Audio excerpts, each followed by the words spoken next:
अस्सलाम वालेकुम student. Computer science class 9 का लेक्चर नंबर 13 है।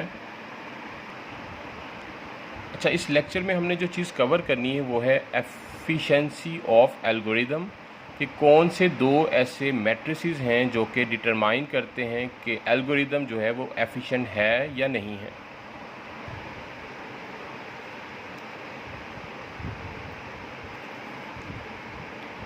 उसके बाद आगे हम डिफरेंसेस देखेंगे फ़्लो चार्ट और एल्गोरिदम में, जिसमें हम फ़्लो चार्ट के एडवांटेज और disadvantage of flow chart, algorithm के एडवांटेज और डिसएडवांटेज ऑफ एल्गोरिदम। जी स्टूडेंट, हमारा पहला टॉपिक है एफिशिएंसी ऑफ एल्गोरिदम।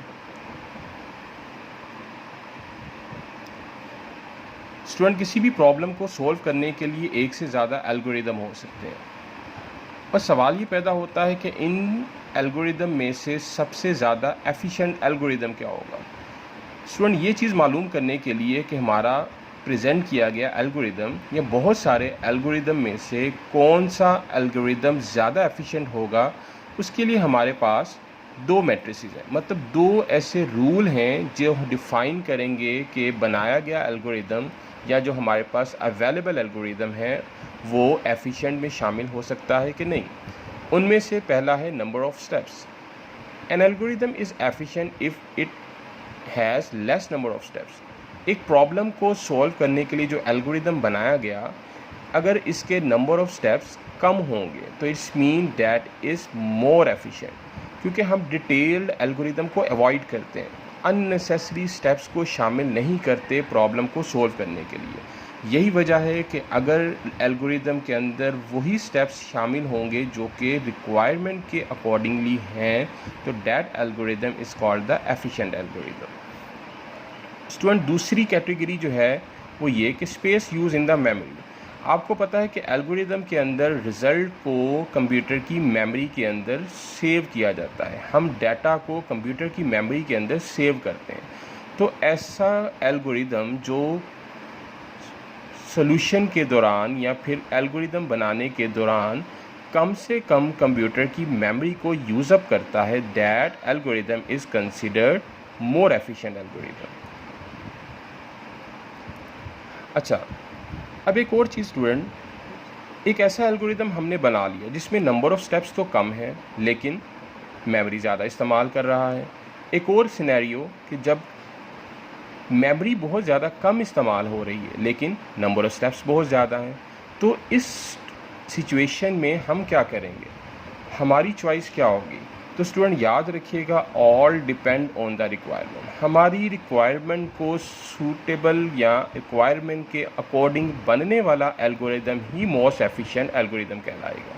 मतलब ऐसा एल्गोरिदम वो तमाम की तमाम रिक्वायरमेंट्स जो कि प्रॉब्लम के अंदर बताई गई, अगर उसको वो सॉल्व कर रहा है, then it is the most efficient algorithm.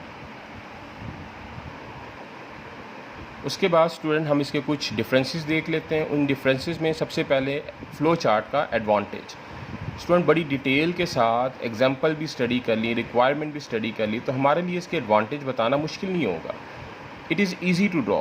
अगर आपको सारे के सारे सिम्बल्स पता हैं फ़्लो चार्ट को बनाने के लिए, तो आपके लिए बनाना बहुत आसान है। Easy to understand problem solving. Pictures की मदद से किसी भी प्रॉब्लम को सॉल्व करना या व्यू देना बड़ा ही ईजी स्केच होता है। That is why it is very easy to understand the problem. Yes, another very important thing, अगर आपके प्रॉब्लम के अंदर कोई एरर आ रहा है तो फ्लो चार्ट की मदद से उस एरर को बड़े आसानी के साथ हम नोटिफाई कर सकते हैं। उसके बाद easy to observe the flow। आपको पता है कि फ़्लो चार्ट हमें फ़्लो शो करता है, एरो के थ्रू हम फ़्लो शो करते हैं कि इस स्टेप के बाद नेक्स्ट स्टेप ये, नेक्स्ट स्टेप ये, तो नेक्स्ट स्टेप ये।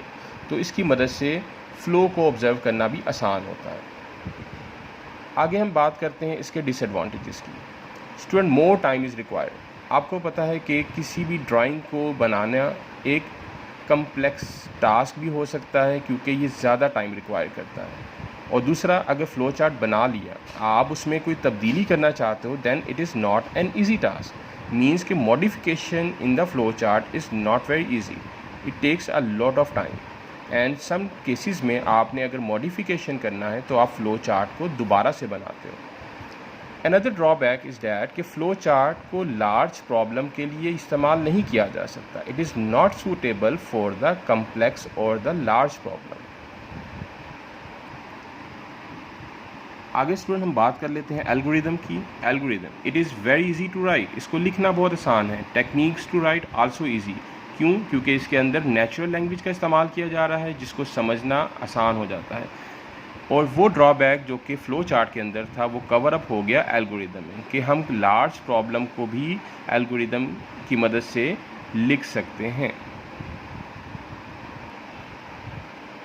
जी स्टूडेंट, अब बात कर लेते हैं इसके कुछ डिसएडवांटेजेस की। यहाँ पर भी मॉडिफाई अगर करना हो तो एल्गोरिदम में मॉडिफिकेशन ज़्यादा आसान नहीं है। इसके अलावा फ़्लो को शो करना ईजी नहीं है इन द एल्गोरिदम। लेकिन यही चीज़ अगर आप देखें कि एडवांटेज था हम फ़्लो चार्ट का, कि उसमें हम स्टेप्स के फ़्लो को आसानी के साथ इंडिकेट कर सकते हैं। थर्ड डिसएडवांटेज, गो टू का जो यूज़ है उसकी मदद से एरर को आइडेंटिफाई करना बड़ा मुश्किल हो जाता है। गो टू स्टेटमेंट आपको मैंने बताया कि ये जंप करता है, कुछ स्टेप्स को स्किप करते हुए कंट्रोल को अगले स्टेप्स तक ले जाता है, जिसकी वजह से कुछ एरर जो है एल्गोरिदम के अंदर मिसिंग होने का चांस हो सकता है। ये तो था स्टूडेंट आज तक हमारा जो फ़्लो चार्ट और एल्गोरिदम का टॉपिक मुकम्मल तौर पर एंड हो चुका है।